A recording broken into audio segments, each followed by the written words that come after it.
Muy buenos días, hombres, ¿cómo están?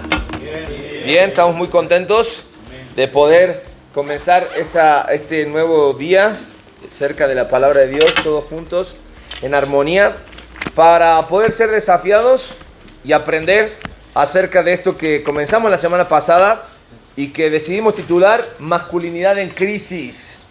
Masculinidad en Crisis. Y creo que es un poco, más que un regaño, es un golpe de realidad de nuestras vidas y la posibilidad que Dios nos da de dar una vuelta de timón en cada una de nuestras vidas, nuestros corazones, nuestra familia, para aprovechar las oportunidades que Dios nos da. La semana pasada decíamos crisis son oportunidades, entonces si sé que la masculinidad hoy en día está en crisis, no estoy para tirarme y lamerme mis heridas, sino para aprovechar las oportunidades que Dios me da en gracia y misericordia de ver cómo juntos y de la mano de Dios, porque no estamos solos, salimos adelante en esto. Y hoy tengo una pregunta que quiero responder, o que ver si podemos responder, o al menos comenzamos a responder, porque la pregunta es, ¿qué es ser un verdadero hombre? ¿Qué es un verdadero hombre? ¿No? Y podemos tener, yo creo que un bonito parámetro o varias definiciones en cuanto a hombre. De repente lo que nosotros podamos recibir o percibir acerca de la sociedad, lo que piensa de nosotros, lo que nosotros sabemos en cuanto a lo que recibimos directamente de nuestros padres, presentes o no presentes, aquellas personas que fugieron esa imagen paterna en nuestras vidas, que comenzaron a definir acerca de lo que es ser hombre, y lo que hoy llamamos, o vamos a empezar a llamar masculinidad, la importancia de esa masculinidad verdadera y sobre todo bíblica, que es la que realmente a nosotros nos interesa, porque Dios nos hizo hombre desde el principio y espera que nosotros mantengamos esa línea. Hoy quiero presentarles ante ustedes esto que nosotros decidimos llamar masculinidad verdadera, pero ver lo que es un verdadero hombre. Y quiero que ustedes me ayuden a definir esto, porque en primer lugar quiero presentarle a este hombre que aparece aquí en escena. Y este hombre es un hombre que decidió sostener a su familia económicamente, es un hombre que provee techo, que provee alimento, ¿no es cierto? Es un hombre que ve a su esposa no como un igual a él, sino que la ve diferente porque él decidió tener eso, ¿no? El segundo hombre que yo les voy a presentar aquí es un hombre que tiene una función que hoy llamaríamos culturalmente progresiva. ¿Por qué?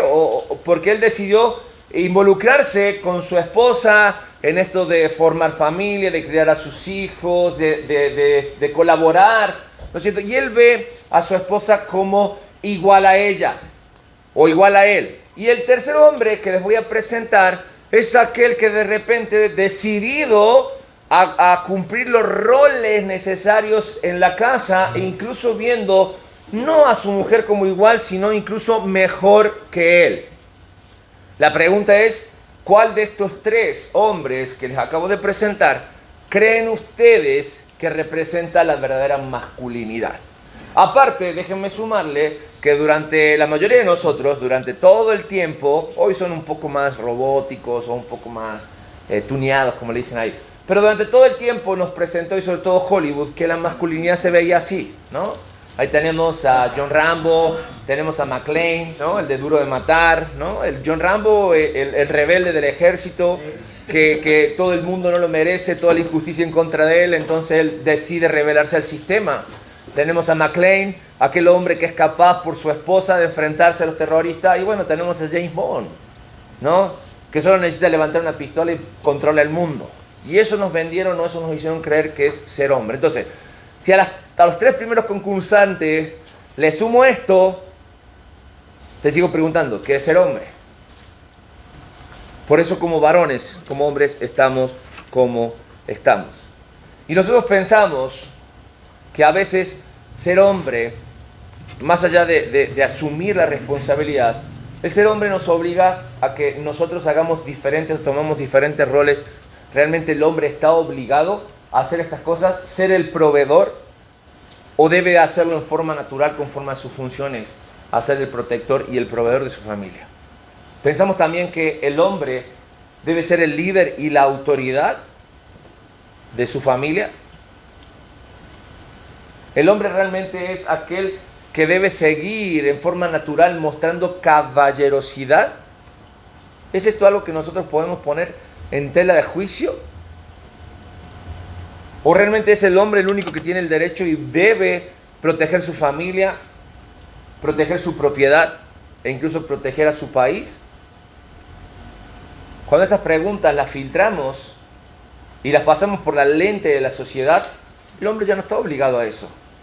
El hombre no debería por qué ser él solo el que haga todo eso. Sin embargo, cuando buscamos la definición de masculinidad, eso se convierte en una obligación o en un derecho adquirido, dado por Dios a los hombres para ser ese hombre que Él creó o que sea ese hombre que Dios pensó cuando nos puso en la tierra. Por eso decimos, estamos confundidos, estamos frustrados, los hombres nos sentimos fuera de lugar, nos sentimos luchando para adaptarnos a estos nuevos conceptos, nos enojamos porque no podemos con el flujo de los cambios. Entonces la pregunta es, ¿existe algo hoy en día que realmente marque una diferencia entre hombres y mujeres? Déjame revelarte que estamos en una época que en el mundo lo más difícil es ser hombre. Estamos viendo una época en el mundo, una época compleja para ser hombre. Para ser hombre. Los hombres de todas las edades estamos batallando con opiniones y puntos de vista competitivos y con diferentes valores acerca de lo que significa la masculinidad. Entonces, ¿qué es lo que realmente está sucediendo? ¿Qué es lo que ha sucedido? Bueno, lo dijimos y vamos a analizar un poquito más. Hay una crisis de funciones. Hay una crisis de funciones en la vida de los hombres. ¿Por qué? Porque se han hecho a un lado miles de años de tradiciones que los hombres hemos ido adquiriendo por medio de observar a nuestros padres, de observar las tradiciones. Cosas se han cambiado, ahora son diferentes. Corriente de pensamiento, la misma industrialización de las naciones, cambios culturales, movimientos radicales, han influenciado de una manera u otra en todo el mundo y han pegado en la masculinidad. Por ejemplo, funciones históricas. Cuando hablamos de estos movimientos que afectan al hombre, si regresamos, mira, no mucho en el tiempo, unos 40, 50 años atrás, podemos encontrar un modelo bastante consistente de lo que era ser hombre. Pero de 50 años para acá, con todos estos cambios, ha afectado cómo las familias se comportan, los modelos tradicionales. ¿Por qué? Porque el hombre y la mujer se honraban mutuamente debido a la contribución que cada uno podía dar, lo que ellos aportaban a la sociedad y no por el reconocimiento de igualdad entre ellos. Hace 50 años atrás no existía esto de ser iguales, sino que cada uno entendía perfectamente a través de una clasificación biológica lo que era ser hombre y lo que era ser mujer. La vida anteriormente se trataba de una sola cosa, sobrevivir. El hombre salía a trabajar, a exponer su vida. Vamos hacia atrás con el tiempo. No ibas a la carnicería a elegir la mejor chuleta. Corría detrás del mamut para conseguir alimento para la familia durante semanas. Pero el mamut era un bicho que te iba a pisar y era arriesgar tu vida. Entonces el hombre salía a la mañana temprano y a veces no volvía dentro de 2 o 3 días y volvía con la chuleta al hombro y la mujer y los hijos los admiraban por lo que hacían. Vamos un poquito más adelante en el tiempo, donde no existían todas estas normas de seguridad en los trabajos y conseguir un trabajo era un milagro. Bueno, en eso nos parecemos todavía, ¿no? Es un milagro conseguir un trabajo. Pero los trabajos que conseguías era estar semanas debajo de la tierra cavando un pozo para sacar algún tipo de mineral. E igual, eran semanas sin ver a tu familia. Y cuando llegabas, pues para la mujer era toda una bendición que su esposo llegara. Y para sus hijos era toda una celebración. Porque había establecido funciones específicas para cada uno. El esposo y la esposa sabían qué es lo que tenían que hacer. Y aunque era difícil el sobrevivir, las relaciones eran mucho más interdependientes. Porque si el hombre no salía a trabajar y traía la comida, la familia no iba a comer. Y si la mujer no se encargaba de mantener la casa en orden y de hacerse cargo de sus hijos, el hombre no tenía dónde llegar. Entonces, todo esto generó una interdependencia de forma natural. De forma natural. No había cuestionamientos. El sobrevivir producía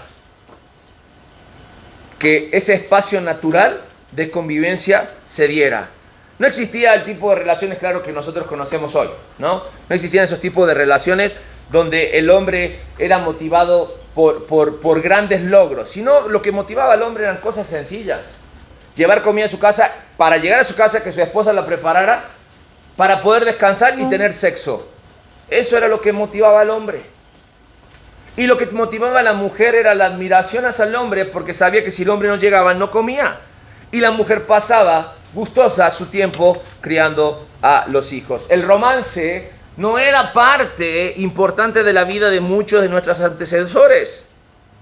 Pero lastimosamente, hoy en día vivimos una descalificación por medio de antes lo que nos hacía realmente funcionar y sobrevivir, que era la biología.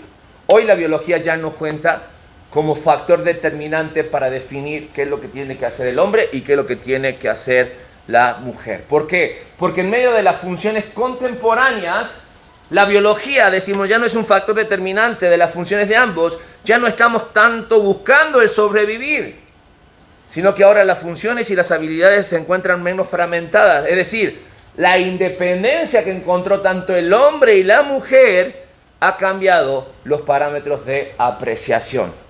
El hombre salió de esa esfera que determinaba su seguridad, que era salir, cazar, exponer su vida, cultivar. Encontró otros aspectos.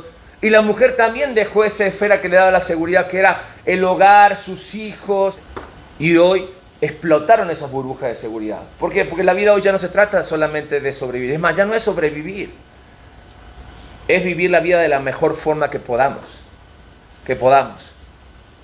No digo, ojo, no quiero yo venir acá y que entiendan que esto, creo que somos adultos y somos maduros y no quiero que piensen que estoy en contra de. Pero sí lo que queremos a partir de este estudio de la masculinidad bíblica es entender cuáles son nuestros roles y que no determinadamente o que no necesariamente están marcados por las funciones, sino por las realidades en nuestras vidas. Lo que nosotros tenemos que hacer y lo que Dios espera que nosotros hagamos. Pero decía, otros roles en cuanto a la crisis de las funciones es que ya los hombres y las mujeres se buscan. Antes las relaciones entre hombres y mujeres se negociaban, ¿no? Quizás llegaban al matrimonio no por el enamoramiento, no por el hecho de la cuestión romántica, porque se veían, se enamoraban y se iban a vivir juntos, sino porque los papás se ponían de acuerdo y arreglaban lo que a cada uno le convenía. Entonces la familia se hacía conforme a las funciones. Pero hoy en día que se buscan, hoy en día que se eligen, ¿me entiendes? Hoy en día eso es lo que realmente ha marcado, porque las personas están buscando amor y compañerismo en lugar de supervivencia y protección, que era lo que antes se buscaba. Entonces las personas están buscando algo más en sus relaciones. Y una de las cosas que las personas buscan en sus relaciones, ¿no es cierto?, es, vamos por acá, es la felicidad.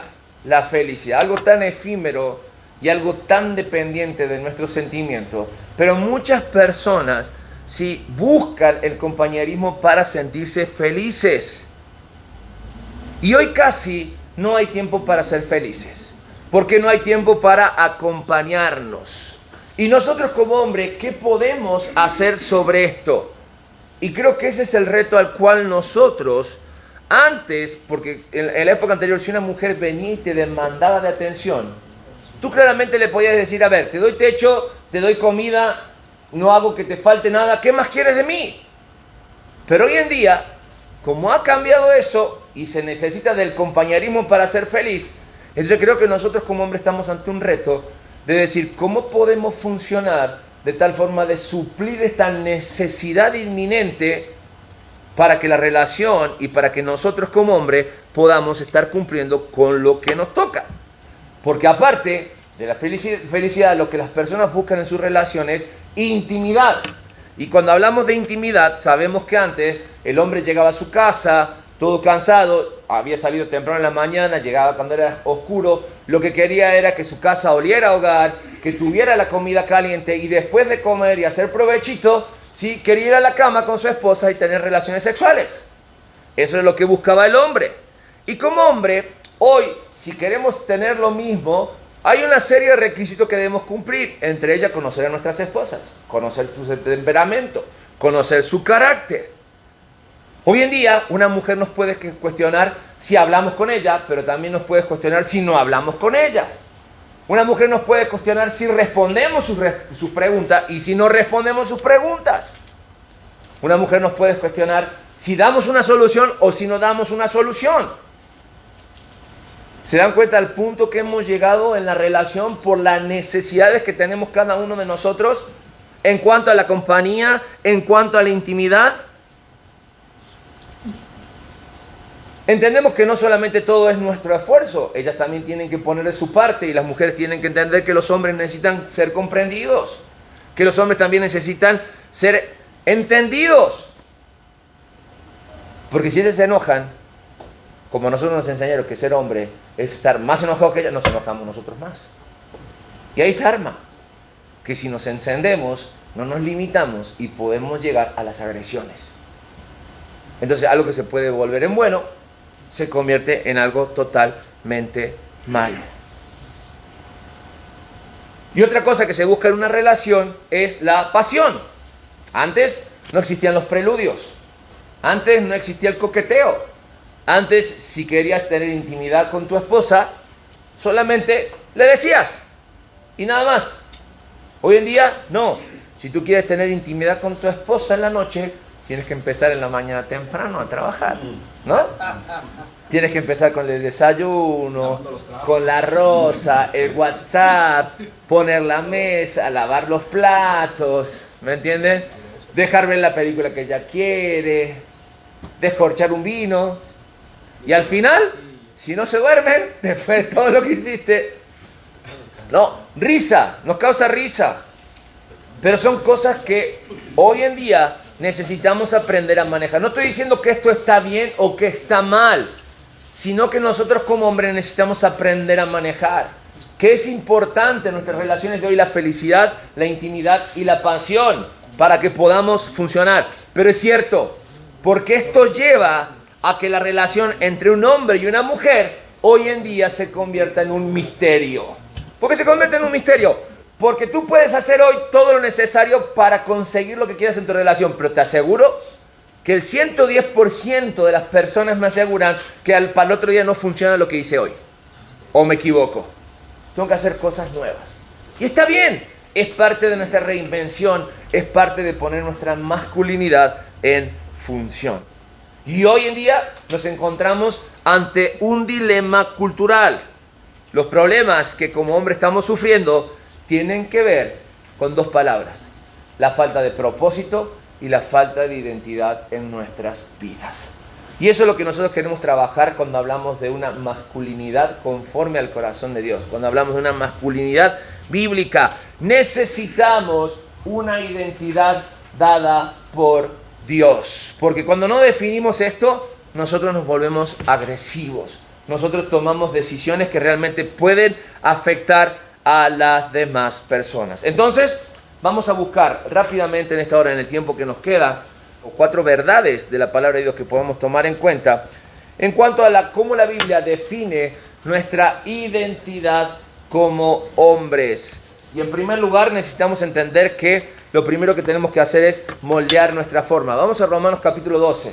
Romanos capítulo 12. Romanos capítulo 12, versículos 1 y 2. Romanos capítulo 12, versículos 1 y 2. ¿Qué dice la palabra de Dios? Sí. Así que, hermanos, os ruego por las misericordias de Dios que presentéis vuestros cuerpos en sacrificio vivo, santo, agradable a Dios, que es vuestro culto racional. Fíjate, vamos a parar aquí. Así que, hermanos, os pido, os ruego por la misericordia de Dios que presentéis vuestros cuerpos en sacrificio vivo, santo, agradable a Dios, que es vuestro culto racional.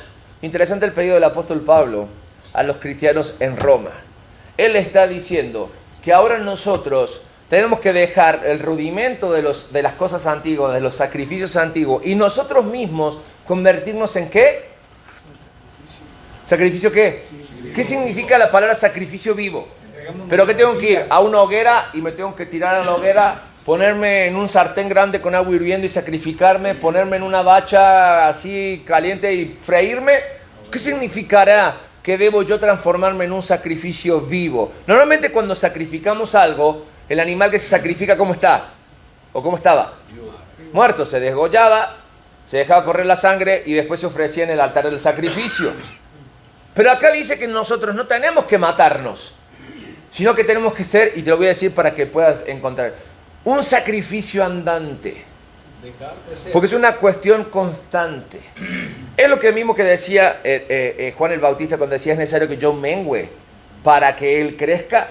Es decir, es morir cada día a mí, entregarme cada día a mí en el altar de la santificación, porque dice que tiene que ser un sacrificio vivo, santo y agradable, ¿no? A Dios, porque es vuestro culto racional. Pero no solamente habla de esa santificación o esa santificación necesaria en mi vida, en el proceso, en el caminar día a día, el ser cada día menos yo para ser cada día más como Cristo, sino que también el versículo 2 que dice, no os tomes la forma de este siglo. Dice, significa no os conforméis, sino transformaos por medio de ¿qué? De la renovación de vuestro entendimiento, para que comprobéis cuál es la buena voluntad de Dios, agradable y perfecta. Es decir, cambia tu forma de pensar. Cambiando tu forma de pensar es la única forma que vas a cambiar tu forma de vivir. Y es la única forma que vas a entender que tu vida es cada día más parecida, o debe ser cada día más parecida a la de Cristo, y menos a la que tú quieres vivir. Cuando entendemos este concepto y entendemos que nosotros necesitamos empezar a moldear nuestra forma de pensar, es ahí donde nosotros empezamos a entender cuál es nuestra identidad, que definitivamente está definida por Dios. ¿Por qué? 4 puntos. En primer lugar, eres un ser humano creado a imagen y semejanza de Dios. Eres un ser humano creado a imagen y semejanza de Dios. Génesis capítulo 1, versículo 26. Y dijo Dios, hagamos al hombre a nuestra imagen, conforme a nuestra semejanza, y ejerza dominio sobre los peces del mar, sobre las aves del cielo, sobre los ganados, sobre la tierra y sobre todo reptil que se arrastra sobre la tierra. ¿Qué significa hagamos al hombre a nuestra imagen y semejanza?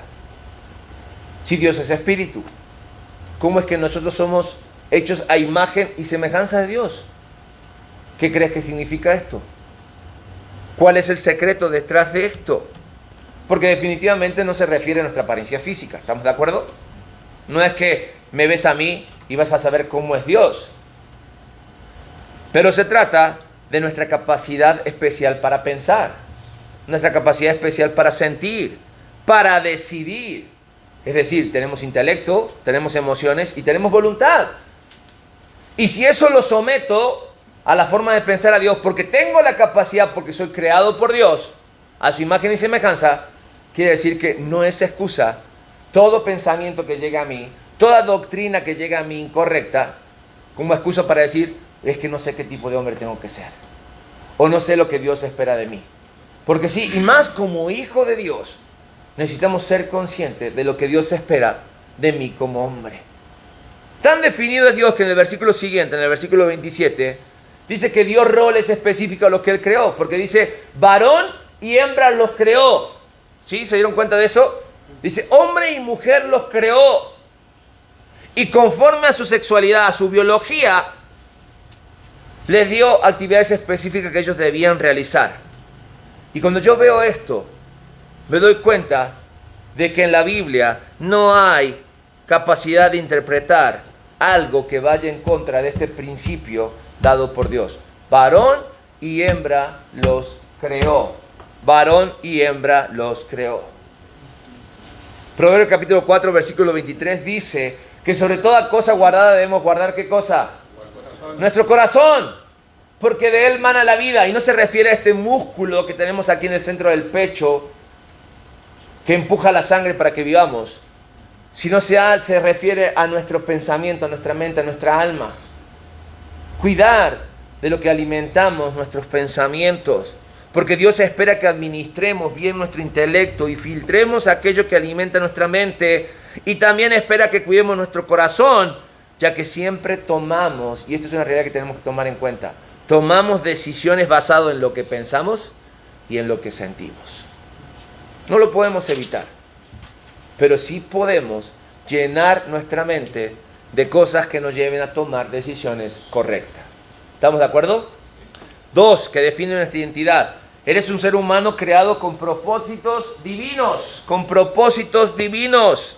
Romanos capítulo 4, versículo 17, dice la palabra de Dios, como está escrito, te he puesto por padre de muchas gentes, delante de Dios a quien creyó, el cual da vida a los muertos y llama a las cosas que no son como si fuesen. Es interesante porque este versículo nos habla de que Dios es un Dios de propósitos, es el Dios de los propósitos. Y nos dice que fuiste creado conforme al plan de Dios. Incluso si tu historia no es digna de ser contada, porque te consideras que a ti no te proyectaron o tus papás no te pensaron, naciste siendo el ups, el accidente, el que no querían, y tú dices, es que no tengo una historia digna de contar, porque no tengo una historia que me respalde. Déjame decirte, eres creado por Dios, puesto en la tierra en el momento que Él quiso, en el lugar en el que quiso y como Él quiso. ¿Por qué? Porque Dios es omnisciente, o Dios es soberano, es omnipotente, y eso significa que Él sabe absolutamente todo sobre ti. Todo sobre ti. Él conoce tu pasado, Él conoce tu presente e incluso conoce tu futuro. Él conoce absolutamente todo, las circunstancias que naciste, las luchas que tienes, lo que viene para ti. Porque Él te diseñó, Él te creó y te puso donde Él quiere. Y lo más interesante de todo esto, que no solamente conoce tu parte externa, sino que conoce tus pensamientos, conoce tu parte interna. Y lo que más me fascina de nuestro Dios es que no te deja botado, porque como Él te creó, y más, si un día tú lo reconociste como tu Señor y tu Salvador, Él quiere tener una relación contigo, Él quiere hablar contigo, Él quiere relacionarte diariamente contigo. ¿Le interesas tanto que te desafía a que tú puedas conocer por medio de su palabra los planes que tiene para ti a medida que le buscas a Él? Él quiere conocerte. Él quiere conocerte porque eres un ser humano creado con propósitos que Él trazó para ti. 3. Eres un hijo de Dios, único y especial. Eres un hijo de Dios, único y especial. Y me encanta esta definición. Me encanta esta definición que Dios tiene, porque dice que solo los verdaderos creyentes somos adoptados por Dios. Decíamos, no importa si naciste en un hogar fragmentado, si eres un hijo adoptado, lo más importante es que si Jesús es tu Salvador, eres hijo de Dios. Y nunca más serás visto como un hijo ilegítimo. Él se encarga de tu historia. Él se encarga de transformarte, ¿sí? Por eso la palabra de Dios cobra mayor sentido cuando el Salmo 27, versículo 10, ¿qué dice? 27:10 del Salmo, ¿quién lo lee en voz alta? Porque aunque mi padre y mi madre me hayan abandonado, el Señor me recogerá. Yo no sé y no conozco la historia de cada uno de ustedes. No sé su trasfondo, no sé la relación con sus padres, ¿sí? Pero creo que si nosotros somos padres y entendemos lo que eso implica, la relación especial que se tiene con nuestros hijos, aún siendo nosotros no responsables de nuestros hijos, porque nuestros hijos, aún estando en una edad adulta, todavía sentimos cierta carga en nuestro corazón, que ellos todavía dependen en cierta manera de nosotros, pero entendemos que no nos podemos meter, que ya hay límites. Pero nuestro corazón desea que a nuestros hijos le vaya bien, que le vaya bien en sus negocios, en sus estudios, en sus parejas, con sus hijos. Queremos que le vaya bien, pero ya no podemos meter la cuchara. Y cuando vemos el éxito de nuestros hijos, nuestro corazón se alegra. Pero cuando vemos el fracaso de nuestros hijos, nuestro corazón se duele. Imagínate el corazón de Dios, que en sí de verla ni temerla con nosotros, nos escogió, nos sacó del pecado, de donde nos estamos revolcando en la miseria, nos adoptó como sus hijos, para que ya no seamos hijos ilegítimos, sino para que tengamos un Padre y un Padre eterno. Imagínate cómo se pone Él, sabiendo que somos sus hijos únicos y especiales, porque nos trata como únicos a cada uno de nosotros. Cuando nosotros decidimos desoír su palabra, desobedecer, ir y revolcarnos otra vez en el pecado, no se apapachará el corazón de Dios, no se lastimará, porque Dios tiene sentimientos. Yo muchas veces lastimé el corazón de Dios con mis actos, con mis hechos, con mis dichos. Yo creo que cada uno de nosotros podría sacar una lista de las veces que lastimó el corazón de Dios. Pero la palabra de Dios dice, mira, para Dios tú ya no eres un extraño, ni extranjero, sino que son conciudadanos de los santos y son de la familia de Dios. Eso es un título más que un título de nobleza, porque es un título eterno. Y como hijos de Dios, tenemos una herencia incorruptible, algo que definitivamente trasciende más allá de los tiempos, porque dice que no solamente somos herederos, sino coherederos con Jesucristo, que es nuestro primogénito, o es nuestro hermano mayor. Primogénito de Dios, nuestro hermano mayor. Quizás nosotros quisiéramos codearnos aquí con las familias de alta alcurnia, ¿no? Para tener un renombre y no tener problema, y que las puertas se abran cuando nosotros las necesitamos, incluso cuando no las necesitamos. Pero ¿por qué no valoramos el hecho de que somos hijos de Dios? Solamente te abrió las puertas de la eternidad, del cielo. ¿No te alcanza con eso? ¿No nos alcanza con eso? Cuando hablamos de que somos hijos de Dios, esto significa, y completamos en nuestras hojas, que tenemos un Padre que desea lo mejor para nosotros. Imagínate, si tú y yo como padre nos limitamos a darle lo mejor, y a veces lo quedamos demasiado limitado, ¿cuánto más el Padre, que es dueño de todas las cosas, no nos dará a cada uno de nosotros? Y 4, necesitamos entender, sí, es cierto, a veces luchamos con nuestra autoestima, luchamos porque caemos bajo, pero debemos entender que somos un ser humano imperfecto, pero que estamos en manos de un Dios perfecto. Somos un ser humano imperfecto, pero estamos en manos de un Dios perfecto. Nuestra imperfección, si le quieres echar la culpa a algo, es culpa de nuestra naturaleza caída. Es culpa no de lo que Dios creó, sino de lo que el pecado manchó. Pero la Biblia enseña claramente que tú y yo, y ninguno de esta tierra es justo. Incluso cuando el apóstol Pablo se presentaba, ¿no? Y decía, yo el peor de todos. Porque Pablo no me conoció, ¿verdad? Porque si estuviera aquí yo le diría, no Pablo, tú no, yo el peor de todos. Aunque a algunos nos gusta disimularla y creemos que merecemos algo. Pero necesitamos reconocer que somos lo peor. Necesitamos reconocer, porque cuando somos humildes, podemos gozar más aún de las mieles del Evangelio en nuestras vidas.